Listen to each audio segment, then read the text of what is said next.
வாழ்க தமிழர்கள் வாழ்க வளமுடன். கேரளா வயநாட்டில் சுரங்கப்பாதை பணியிடத்தில் பயங்கர நிலச்சரிவு. 2 பேர் பலி, 10 பேர் சிக்கியிருக்கும் அச்சம்.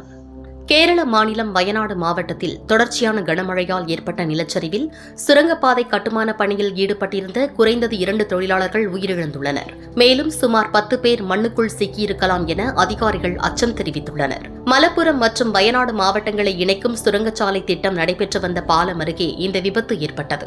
சம்பவம் நடந்தபோது அங்கு பல கட்டுமான தொழிலாளர்கள் பணியில் இருந்ததாக தகவல் வெளியாகியுள்ளது. உள்ளூர் மக்கள் உடனடியாக மீட்புப் பணியில் ஈடுபட்டு 3 பேரை உயிருடன் மீட்டனர்.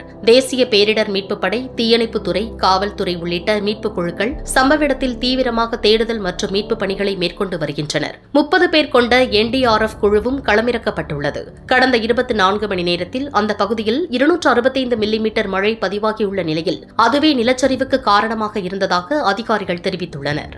தொழிலாளர்களை ஏற்றிச் சென்ற சில வாகனங்களும் சேதமடைந்துள்ளன. கேரள வருவாய்த்துறை அமைச்சர் AB அனில்குமார் மீட்புப் பணிகள் முழுவீச்சில் நடைபெற்று வருவதாக தெரிவித்தார். மேலும் 6 பேர் படுகாயமடைந்து மருத்துவமனையில் சிகிச்சை பெற்று வருவதாகவும் அவர்களின் உடல்நிலை தற்போது சீராக இருப்பதாகவும் கூறினார். கடந்த 2024ஆம் ஆண்டு வயநாட்டில் ஏற்பட்ட பேரழிவு நிலச்சரிவில் சுமார் 300 பேர் உயிரிழந்தது குறிப்பிடத்தக்கது. தற்போது நடந்துள்ள சம்பவம் குறித்தும் அதிகாரிகள் விசாரணை மேற்கொண்டு வருகின்றனர்.